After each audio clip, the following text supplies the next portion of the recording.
बुधकवचम्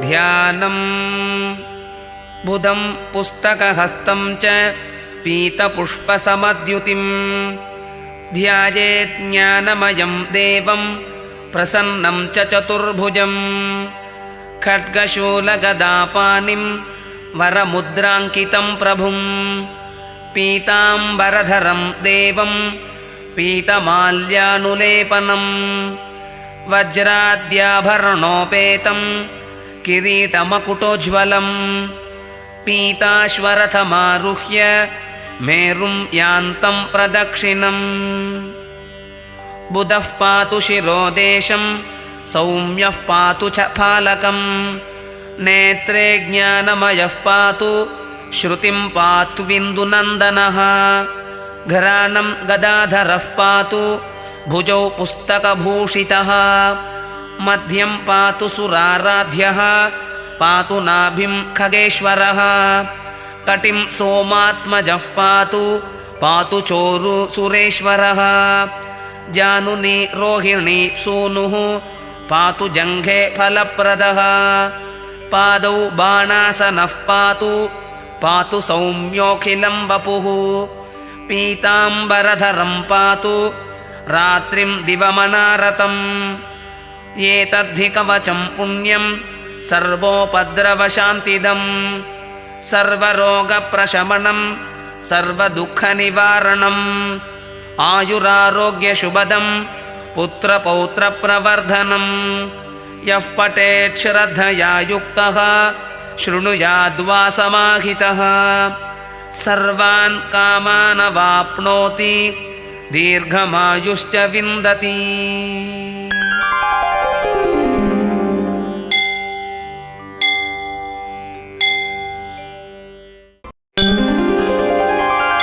बुधग्रहवन्दनम् भुजैश्चतुर्भिर्वरदाभयासि गदावहन्तं सुमुखं प्रशान्तं पीतप्रभं चन्द्रसुतं सुरेढ्यं सिंहे निषण्णं बुधमाश्रयामि। ॐ भूर्भुवः स्वः बुधग्रह इह आगच्छ आगच्छ बुधग्रहम् पीतवर्णं पीतगन्धं पीतपुष्पं पीतमाल्याम्बरधरं पीतश्छत्रध्वजरथपताकादिशोभितं दिव्यरथसमारूढं मेरुं प्रदक्षिणीकुर्वाणं सिंहवाहनम् उदङ्मुखं मगधदेशाधिपं चतुर्भुजं खड्गचर्माम्बरधरम् आत्रेयगोत्रं सौम्यसंवत्सर वैशाखशुक्ल एकादश्याम् उत्तरफल्गुनी नक्षत्रे जातं कन्यामिथुनराश्यधिपतिं सौम्यवासरप्रयुक्तं किरीटिनं सुखासीनं पत्नीपुत्रपरिवारसमेतं ग्रहमण्डले प्रविष्टं भगवन्तं बुधग्रहं प्रणमामि। अतिदेवता विष्णुं प्रणमामि।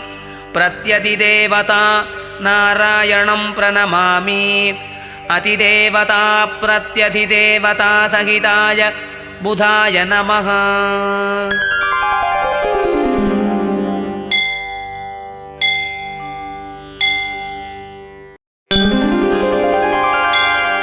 श्रीबुधस्तोत्रम्।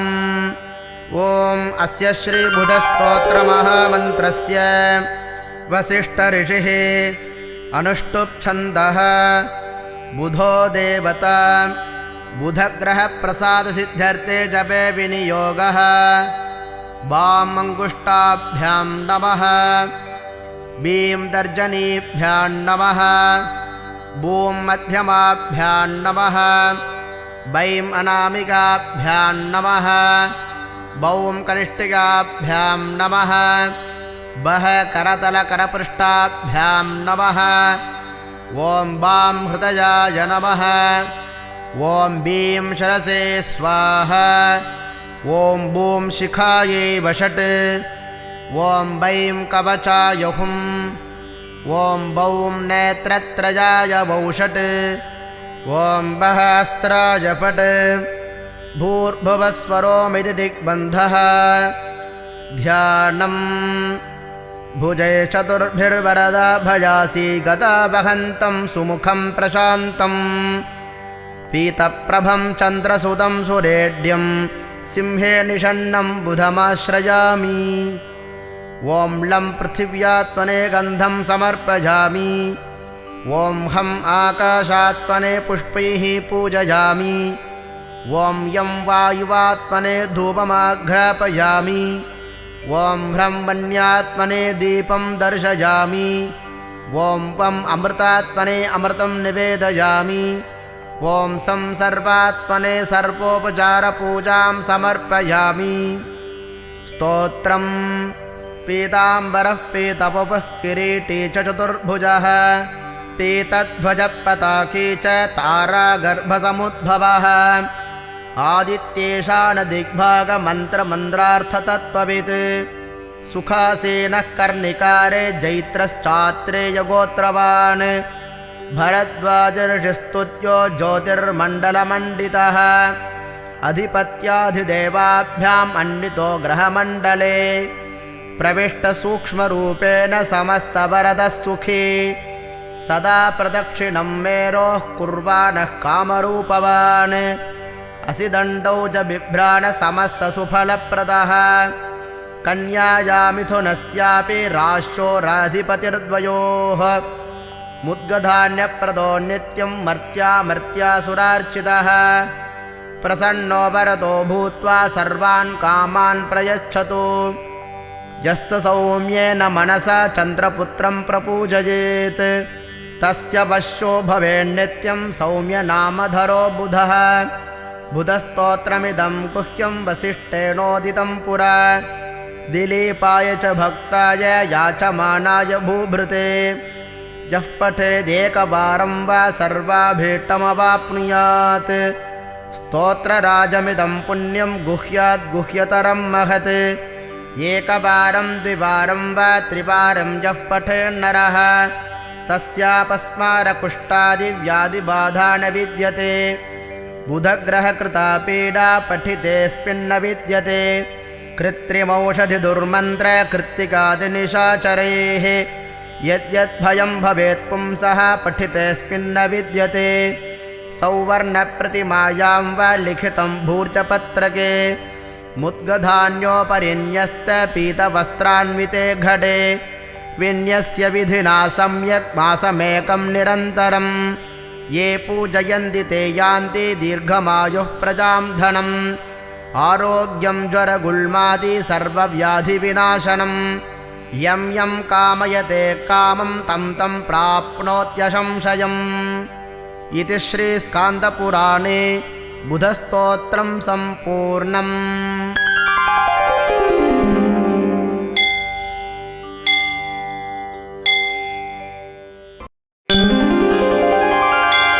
बुधपञ्चविंशतिनामस्तोत्रम्।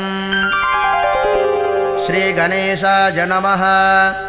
बुधो बुद्धिमतां श्रेष्ठो बुद्धिदाता धनप्रदः प्रियङ्कुकलिकाश्यामः कञ्जनेत्रो मनोहरः ग्रहोपमो रौहिनेयो नक्षत्रेशो दयाकरः विरुद्धकार्यहन्ता च सौम्यो बुद्धिविवर्धनः चन्द्रात्मजो विष्णुरूपी ज्ञानिज्ञो ज्ञानिनायकः ग्रहपीडाहरोदारपुत्रधान्यपशुप्रदः लोकप्रियः सौम्यमूर्तिगुणदो गुणवत्सलः पञ्चविंशतिनामानि बुधस्येतानि यः पठेत् स्मृत्वा बुधं सदा तस्य पीडा सर्वा विनश्यति तद्दिने वा पठेद्यस्तु लभते समनोगतम्।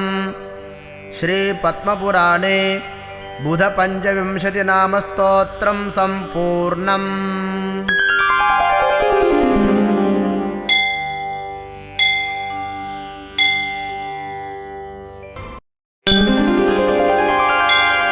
बुधकवचम्। ध्यानम्। बुधं पुस्तकहस्तं च पीतपुष्पसमद्युतिं ध्यायेत् ज्ञानमयं देवं प्रसन्नं च चतुर्भुजं खड्गशूलगदापानिं वरमुद्राङ्कितं प्रभुं पीताम्बरधरं देवं पीतमाल्यानुलेपनं वज्राद्याभरणोपेतं किरीटमकुटोज्ज्वलं पीताश्वरथमारुह्य मेरुं यान्तं प्रदक्षिणम् बुधः पातु शिरोदेशं सौम्यः पातु च फालकं नेत्रे ज्ञानमयः पातु श्रुतिं पातु विन्दुनन्दनः घ्राणं गदाधरः पातु भुजौ पुस्तकभूषितः मध्यं पातु सुराराध्यः पातु नाभिं खगेश्वरः कटिं सोमात्मजः पातु चोरु सुरेश्वरः जानुनी रोहिणी सूनुः पातु जङ्घे फलप्रदः पादौ बाणासनः पातु सौम्योऽखिलं वपुः पीताम्बरधरं पातु रात्रिं दिवमनारतम् एतद्धि कवचं पुण्यं सर्वोपद्रवशान्तिदं सर्वरोगप्रशमनं सर्वदुःखनिवारणम् आयुरारोग्यशुभदं पुत्रपौत्रप्रवर्धनं यः पठेत् श्रद्धया युक्तः शृणुयाद्वासमाहितः सर्वान् कामानवाप्नोति दीर्घमायुश्च विन्दति।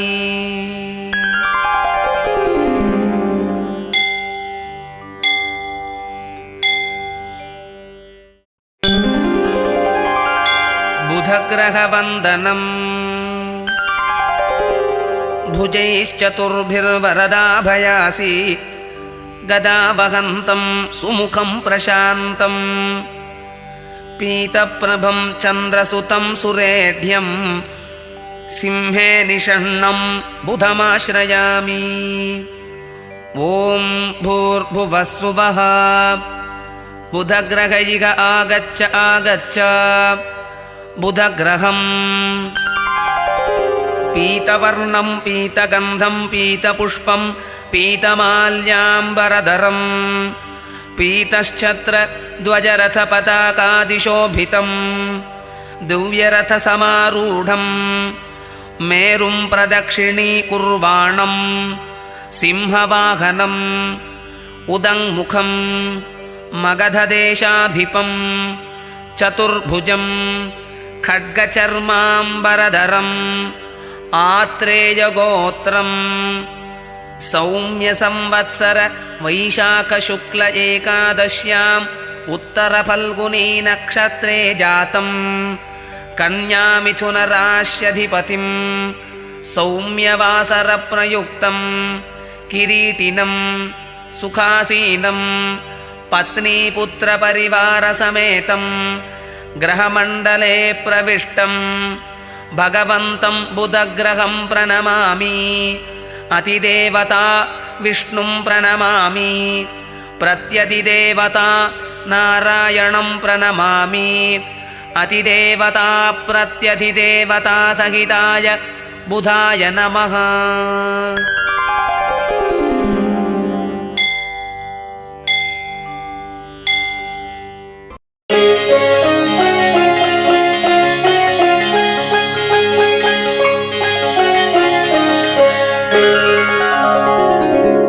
प्रियङ्गुकलिकाश्यामं रूपेण प्रतिमं बुधं सौम्यं सौम्यगुणोपेतं तं बुधं प्रणमाम्यहं तं बुधं प्रणमाम्यहम्।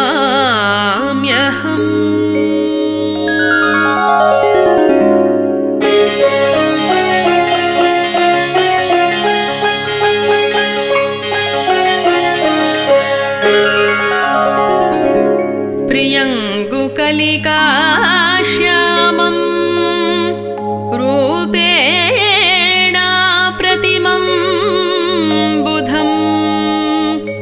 सौम्यं सौम्यगुणोपेतं तं बुधं प्रणमाम्यहं तं बुधं प्रणमाम्यहम्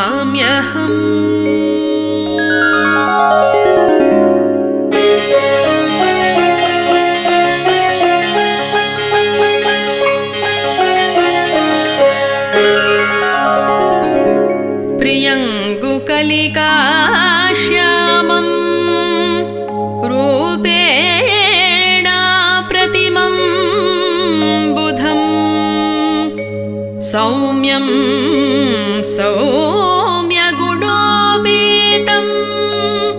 तं बुधं प्रणमाम्यहं तं बुधं प्रणमाम्यहम्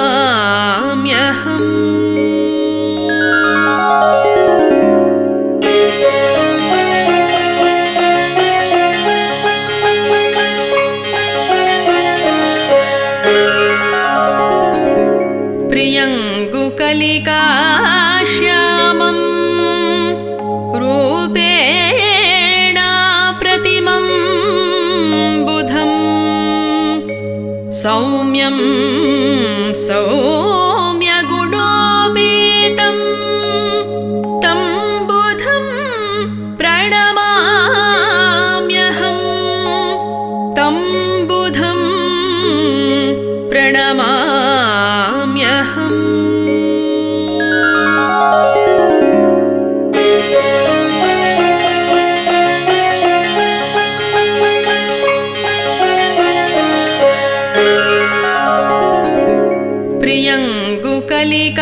प्रियङ्गुकलिकाश्यामं रूपेण प्रतिमं बुधं सौम्यं सौम्यगुणोपेतं तं बुधं प्रणमाम्यहं तं बुधं प्रणमाम्यहम्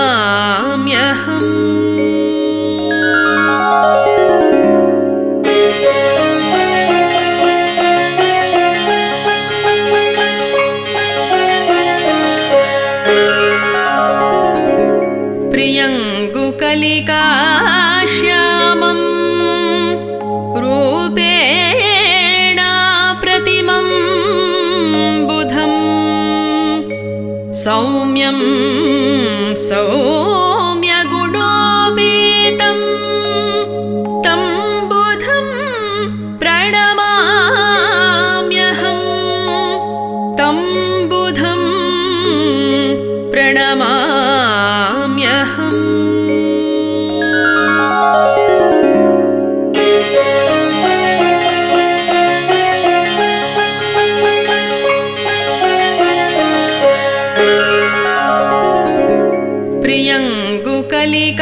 प्रियङ्गुकलिकाश्यामं रूपेण प्रतिमं बुधं सौम्यं सौम्यगुणोपेतं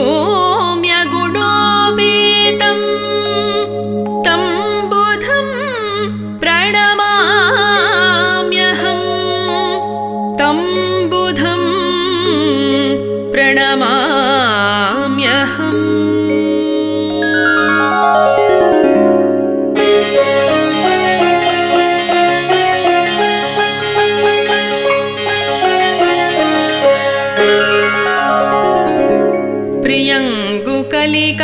प्रियङ्गुकलिकाश्यामं रूपेण प्रतिमं बुधं सौम्यं सौम्यगुणोपेतं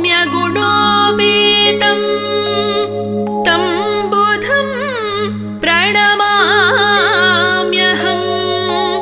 तं बुधं प्रणमाम्यहम्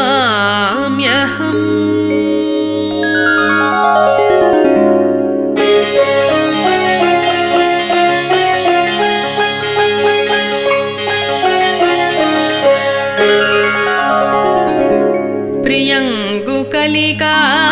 श्यामं रूपेण प्रतिमं बुधं सौम्यं सौम्यगुणोपेतं तं बुधं प्रणमाम्यहं तं बुधं प्रणमाम्यहम्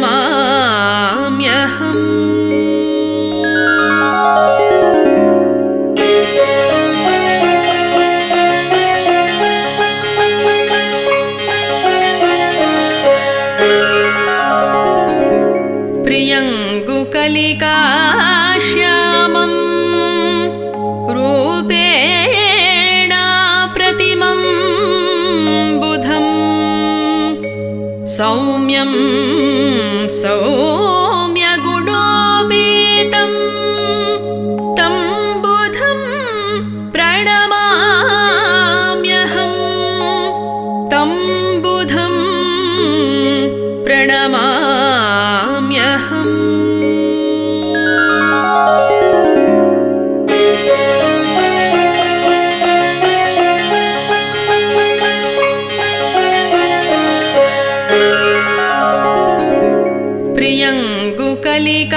प्रियङ्गुकलिकाश्यामं रूपेण प्रतिमं बुधं सौम्यं सौम्यगुणोपेतं तं बुधं प्रणमाम्यहं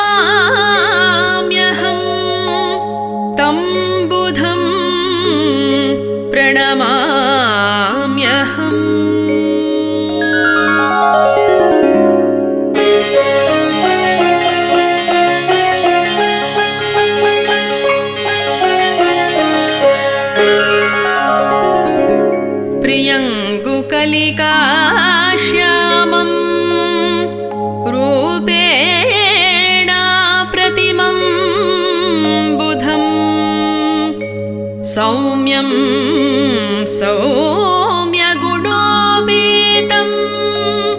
तं बुधं प्रणमाम्यहं तं बुधं प्रणमाम्यहम्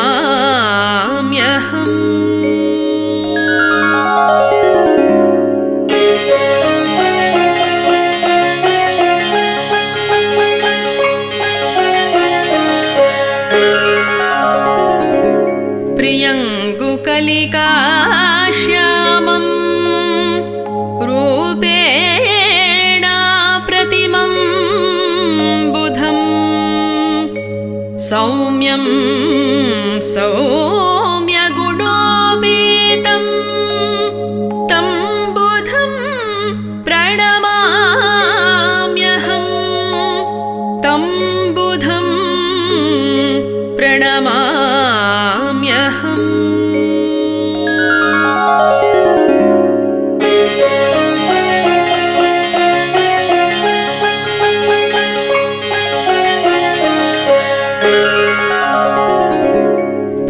तं बुधं प्रणमाम्यहम् प्रियङ्गुकलिकाश्यामं रूपेण प्रतिमं बुधं सौम्यं सौम्यगुणोपेतं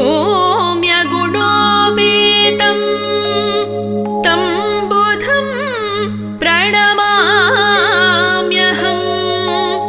तं बुधं प्रणमाम्यहम्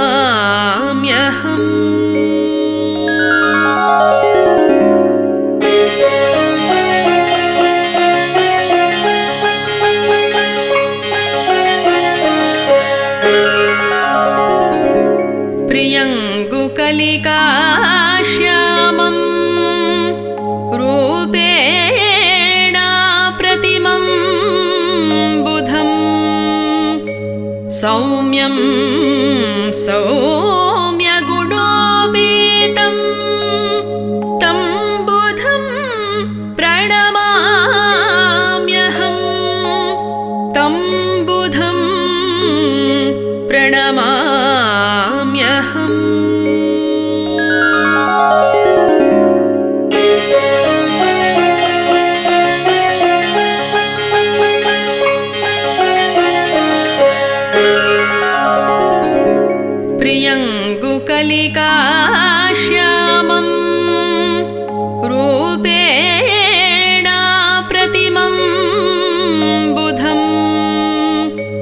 सौम्यं सौम्यगुणोपेतं तं बुधं प्रणमाम्यहं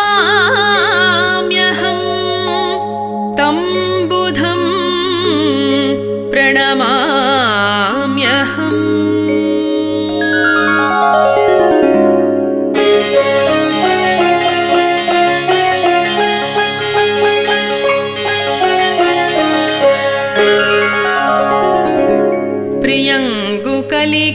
प्रियङ्गुकलिकाश्यामं रूपेण प्रतिमं बुधं सौम्यं सौम्यगुणोपेतं तं बुधं प्रणमाम्यहं तं बुधं प्रणमाम्यहम्